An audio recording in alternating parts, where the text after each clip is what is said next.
Suspense.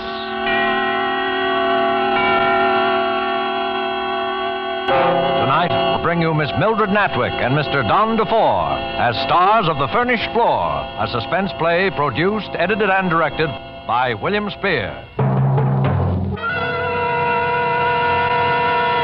Suspense, radio's outstanding theater of thrills, is presented for your enjoyment to bring you a remarkable tale of suspense.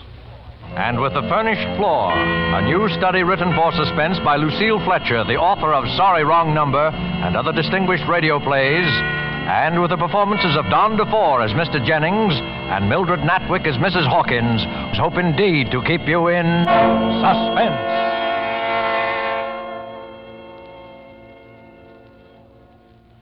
Sit down, rest yourself a minute, Ms. McIntyre, and take a cup of tea. I got some news for you. You'll never guess it in 100 years. Do you remember that Mr. Jennings, you know, my nice tenant that moved away last year? The tall, thin fella, the one with the pretty little wife, Mabel, who died so sudden last October. Oh, sure, you know him. Most devoted husband I ever seen. Always bringing her flowers and billing and cooing. He moved out upstairs about 2 weeks after she died. So heartbroken he was. Sold every stick of furniture, got rid of the canary and the piano, and just skidooed. I expected any day to hear they'd fished him up out of the river, but no. This morning, while I'm cleaning down the stairs, who do you think should ring my bell?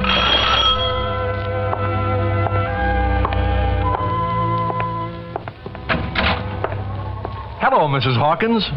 Remember me? Why, it's Mr. Jennings. Mr. Jennings, you sure give me a turn. I never expected to see you around this neighborhood again. Well, here I am. How's the upstairs floor? Just as you left it, Mr. Jennings. I haven't rented it to a soul. Well, I want to rent it again. What? You, Mr. Jennings? That's right. I'm setting up housekeeping again. Well, if that don't beat... Getting married again, Mr. Jennings? In a way.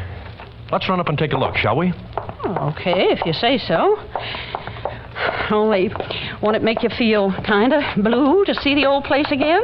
Blue? Why should it? Well, memories, you know. That's just what I want to find. Memories. Everything just as it was. I hope you've left it just the same, Mrs. Hawkins. No painting or new wallpaper? Not yet. Thought I'd fix it up to please the new tenant. Well, leave it just as it was. Please, for me. Well, here's the keys. Maybe you'd like to go in and look around by yourself. No. Do come in, Mrs. Hawkins. You were always so very kind. More a friend than a landlady. Oh, how beautiful it looks, even bare. The sunshine always was so warm up here. And the trees. Why, I'd almost forgotten how close the trees were. And there's the marks our sofa made against the wall. And the square shapes of our pictures still on the wallpaper. Well, it could stand a good cleaning, of course. Do you remember how Mabel used to sit here of an evening and sing? Now, the upright was over there, and over at the Maxfield Parish. And over near the bay window, above the ferns, the canary sat in his cage. And when she sang Swing Low, Sweet Chariot, he'd always sing with her. Oh, come now, Mr. Jennings. You'll be getting yourself all fretted up. Oh, no. I assure you, Mrs. Hawkins, it's very important. You see, I'm going to have it again, just as it was. Is that so? I've made a list, but in a year, so many details escape one. Like those ferns, for instance. Well, I'd almost forgotten how she loved ferns. Oh, yes, and there was something over in that corner. What was it? A rocker. Her mother's old rocker. It used to squeak over a loose board whenever anybody sat in it. You mean you're going to try and find all them things again, Mr. Jennings? Yes. But you sold all them to junk dealers. You gave them away, but you scattered them every which way when you broke up your home. I've already been looking. I've collected a lot of things. It isn't so hard. You see, our furniture wasn't very precious to anyone but us. Well, of course, you know what you're doing, Mr. Jennings. It's none of my business, I suppose. Will 2 months' rent be enough in advance, Mrs. Hawkins? I won't be moving in for another couple of weeks, but from time to time, I'd like to have things delivered. Well, 2 months will be just dandy. I'll make you a special bargain price, too. seeing you don't want no redecorating. You're sure your lady friend won't want none neither, Mr. Jennings? I hardly think so. Well, I hope you'll both be very happy here. It's nice to have you back in the neighborhood. It's good to be home.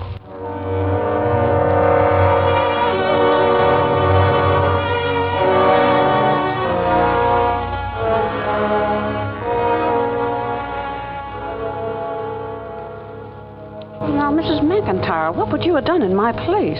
I admit it gave me a funny feeling, you know. You would think a man had more respect for the dead, and her dead only less than a year, than to bring a new wife plumb back to the same floor and the same furniture. And I say, what kind of a woman is she, too, to stand for that kind of nonsense? But, of course, it ain't really none of my business. And besides, 2 months' rent is 2 months' rent.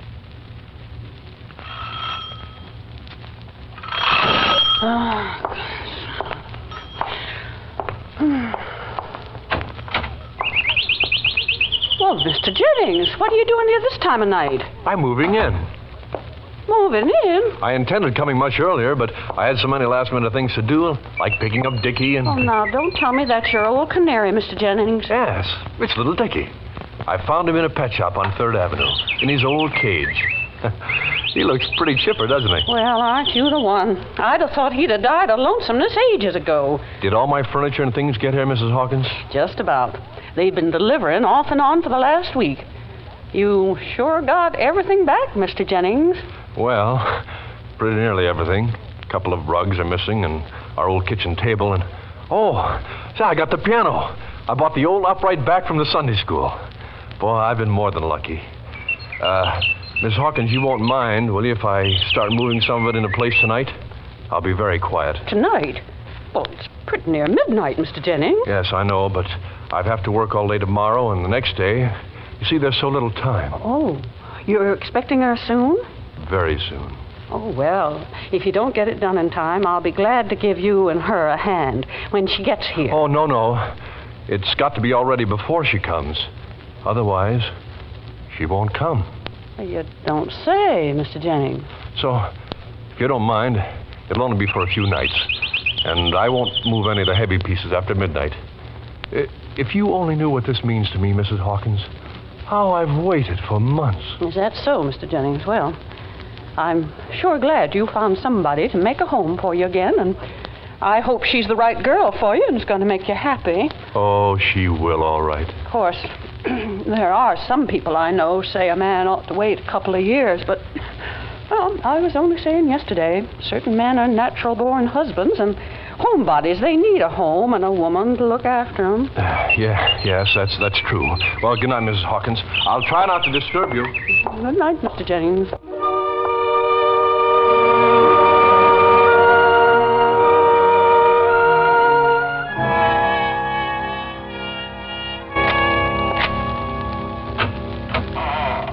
Come in, Mrs. McIntyre. No, it's okay.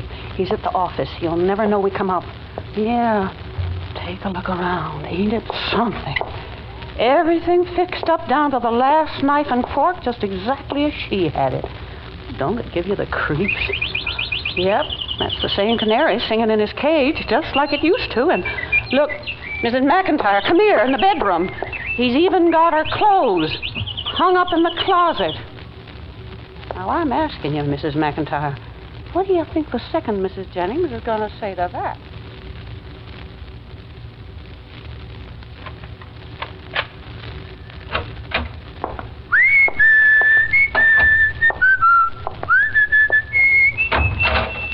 Mr. Jennings? Oh, hello, Mrs. Hawkins. Well, I've been beside myself with worry, Mr. Jennings. Where you been all this time, if I may ask? Right here. Right here? What, didn't you hear us come in? I've been to work all day, of course, but last night, a little after 1. Oh, perhaps you were sleeping. Us? You mean you and... Well, yes. She's come. You mean she's been upstairs all day? Certainly. But I haven't heard a sound. Probably she's sleeping. She was very tired. The trip was more exhausting than I dreamed. Well, you might have stopped by and told me on your way to work this morning, Mr. Jennings. Of course, it's none of my business, but I could have at least introduced myself to my own tenant and maybe even helped her out. Oh, it's all right. She doesn't want to see anybody just yet. Oh, no? Well, of course, I wouldn't intrude on your privacy for anything, Mr. Jennings, although I'm sure when the first Mrs. Jennings was alive, we were all friends here. Oh, no, it isn't that. It's only that in these first few days, everything is so new and strange. She's not quite herself. Okay, Mr. Jennings. You know best, but if you should want me, you just call down the dumb waiter, and I'll be right up. Thanks, Mrs. Hawkins. Thank you. But on no account are we to be disturbed. On no account.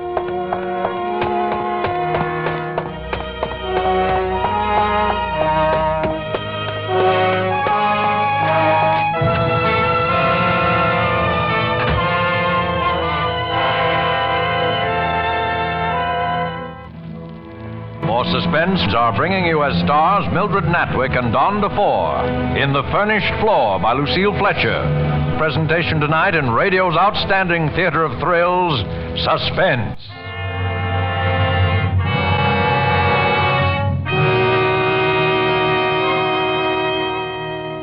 Between the acts of Suspense. And now bring back to our Hollywood soundstage DeFore and Mildred Natwick in The Furnished Floor. A play well calculated to keep you in suspense.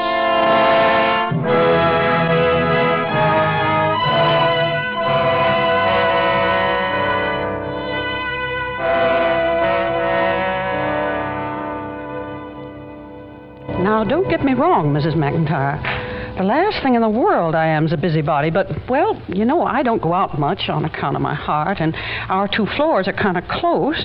Downstairs in my dining room, you can hear most everything that goes on upstairs. Now, wouldn't you have thought there'd have been something last night? Some talking or footsteps or dishes rattling? Well, I'm telling you, I sat there till midnight, and there wasn't a thing.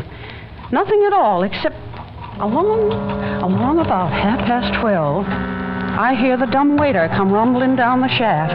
Well, I just stole a peek, and there, going by with his claws sticking up in the air, was that little yellow canary, dead.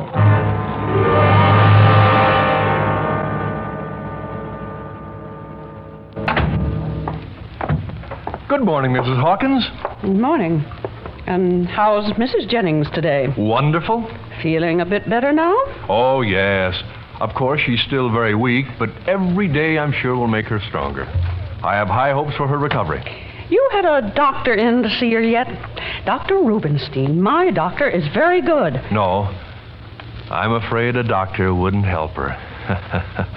No.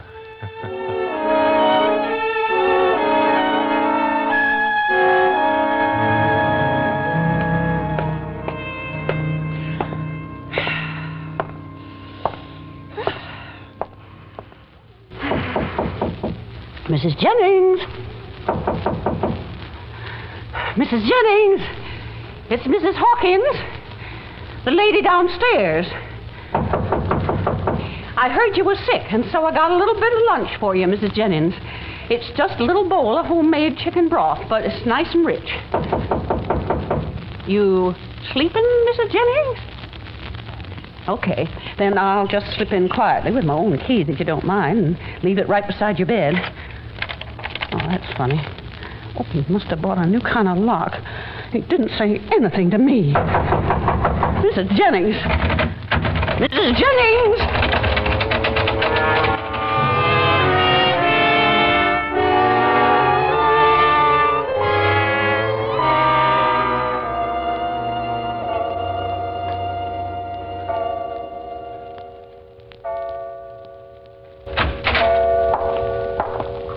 Mr. Jennings? Oh, good evening, Mrs. Hawkins. You got a minute, Mr. Jennings.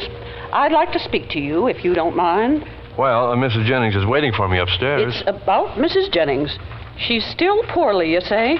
Well, she is confined a good deal to her bed. Well, why don't you get someone in to look after her? I know a good woman. Mrs. McIntyre goes out nursing by the day. No, oh, no. Well, I don't like it, Mr. Jennings, locking her up like that every morning so not a soul can get in. Suppose something happened. What could happen? What could could happen. Anything could happen. A fire. Oh, that doesn't worry me. Or she could get worse and maybe even die. Oh, no. Everybody's got to go sometime, Mr. Jennings. I wouldn't take no chances. Yes, I know. But not her. Not her.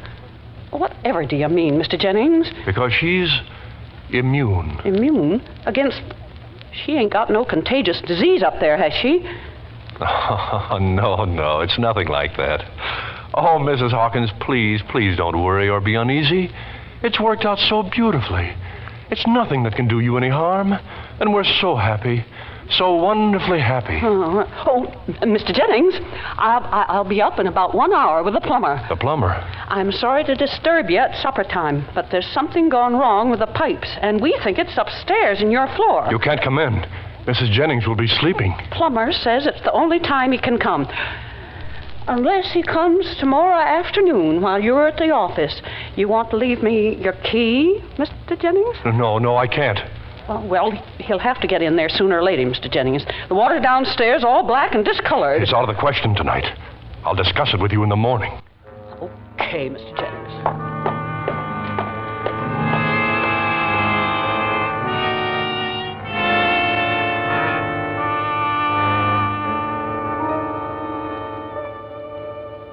Well, now, Mrs. McIntyre, how would you feel? Your own house going to rack and ruin. You can't even do nothing about it. I ask you, what kind of a thing's he got up there that nobody can see? I tell you, just sitting here in this silent house night after night gives me the creeps. And with my heart what 'tis, well, anyway, his 2 months' rent's up tomorrow, and I got my mind made up.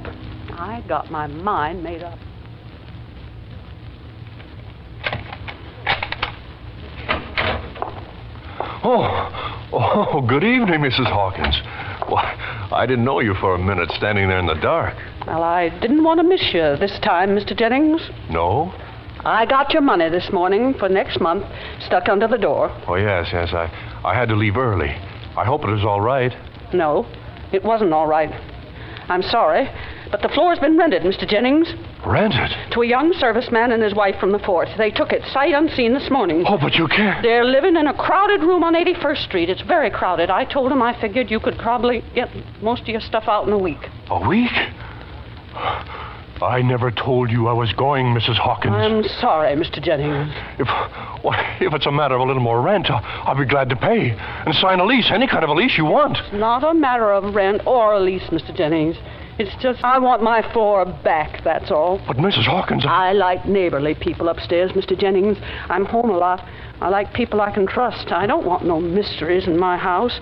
New locks on the door so no one can get in, and sneakings in and out at night. Oh, Mrs. Hawkins, I swear to you it's all right. Perfectly all right. All this business about Mrs. Jennings, never a face at the window, never a footstep on the floor, or a dish rag hung out on the line. Mrs. Jennings is ill.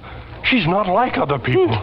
Oh, I tell you I won't go. You've got to let me stay. Here's your rent back, Mr. Jennings. I haven't any place to go. This is my home. It's all I have. I staked out of everything on being here. Everything. There are other floors vacant in this neighborhood. No. It's got to be this one, this particular floor. Mrs. Hawkins, if I could buy the house, the whole house. Buy the house? Yes, if it's for sale. Perhaps you've never thought of selling it, but I'd give you a good price. I'd scrape the money together somehow. This house ain't for sale. It happens to be my home, too, Mr. Jennings. Oh, I know, but you're all alone now that Mr. Hawkins is... Oh, I mean, it's a heavy responsibility. A big house and all those stairs to keep clean and the repairs and all. Oh, Mrs. Hawkins, if you'd only reconsider, I'd do anything. No, it's too much for me. I don't understand it. Why can't she see me and talk to me? Why can't she invite me in for a cup of tea and explain? Because she can't. Well, what's the matter with her that she can't? Is she so ugly or so beautiful or so crazy? Who is she, anyway? I can't tell you. Okay, Mr. Jennings. Then that's that.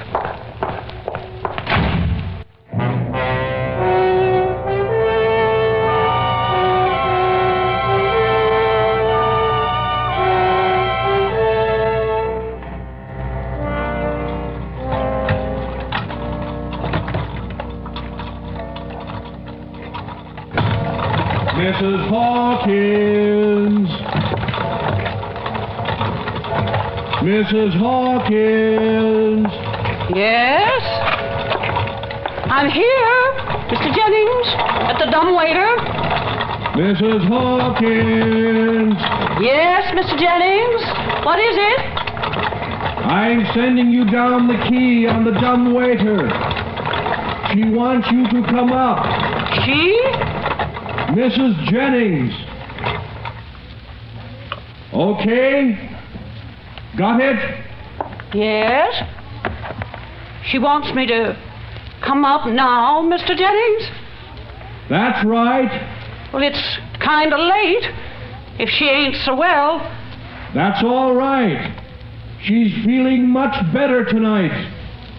She wants to talk to you about the floor before it's too late. Okay. I'll be right up.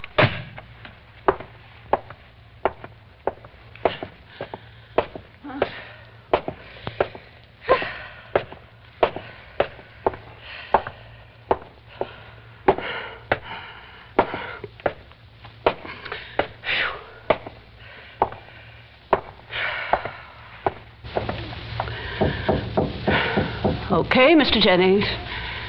I'm here. Come in. You have the key.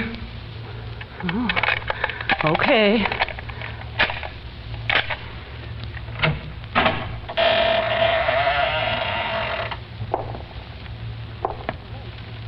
Well, where's your lights, Mr. Jennings?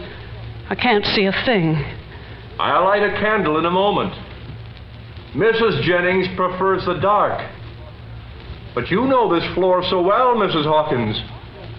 Come in. Oh, where are you, Mr. Jennings? Right in here, in the parlor. Sitting on the sofa. Oh. That's just the wind. There's always a little draft blowing in here. But won't you sit down, Mrs. Hawkins? No, thanks. I'm only going to stay a minute. Just long enough to meet Mrs. Jennings. Oh, but you've already met her. Already met her? Don't you remember? 5 years ago.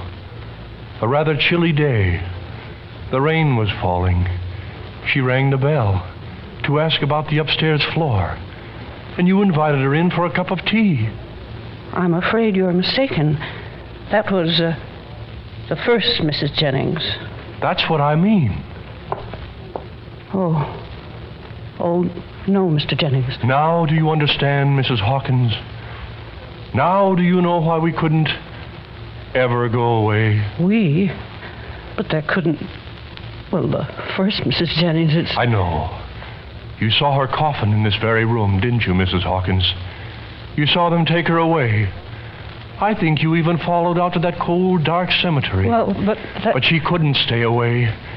She pleaded with me in my dreams to bring her back, and I brought her back. Oh, no, Mr. Jennings. Don't say such things. If everything were the same as in the past, she said, we could have the past. If I furnished our old floor with the same things, she'd live here, too. Excuse me, Mr. Jennings. I'm afraid I got to... No, don't go yet. There's nothing frightening about it. Would you be afraid to look at a forsythia bush that had been asleep all winter? Or a tulip? Or a tree? I ain't afraid, Mr. Jennings. I only... Listen. What? You don't hear it? In the bedroom? The rocking? No. Mabel. Mabel. No. Don't call her. I hear it, Mr. Jennings. Oh, but she wants to meet you. She's always loved you so much. I just as soon... Some other time, Mr. Jennings. Oh, the door's locked. It's snapped shut behind you. Really, Mrs. Hawkins, don't go. She'll be in a moment. There. She's coming down the hall. Now, let me out of this. Do you hear? Let me out. My heart won't stand it. Oh. There she is. Where? standing in the doorway, smiling. Oh, my darling. My darling. I don't see nobody. Mrs. Hawkins, she's going to sing for you. Sing for me? This is the first night she's been able to. You remember the old song she used to sing of an evening? Swing low, sweet child? I don't want to hear it. Oh, please, please, Mrs. Hawkins. She's very timid. You'll frighten her. The dead can't come back. They'd never want to live on this earth again. Go on, Mabel, dearest. Don't mind. You're looking very beautiful tonight, my darling. I like that dress. Do you remember when we bought it? On our first wedding anniversary. Why don't they all come back then? Why couldn't my poor old John... Sit down, dearest. There. Now it seems like old times again. The flower in your hair, the canary singing in his cage. No, it can't. Oh, I told you. My heart. Oh, get a doctor, quick. Your voice was always like a bird's to me. I'll never forget the first time I ever heard it. On an evening in spring at the Calvary Baptist Church. Doctor. Play, dearest, play.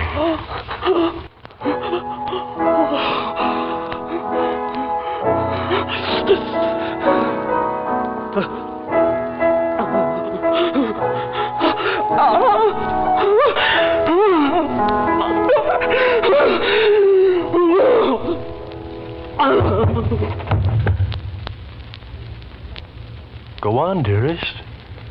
It's all right. Sing.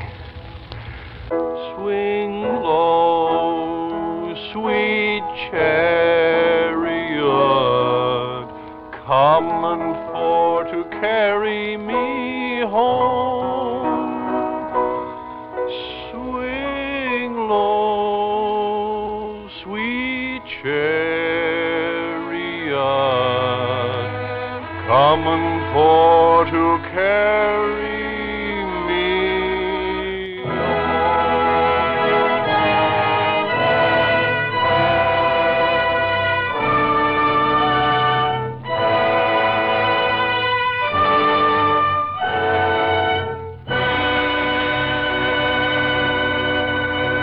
Have brought you Mildred Natwick and Don DeFore as stars of The Furnished Floor, tonight's study in Suspense.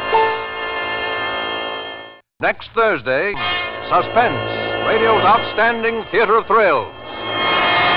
This is CBS, the Columbia Broadcasting System.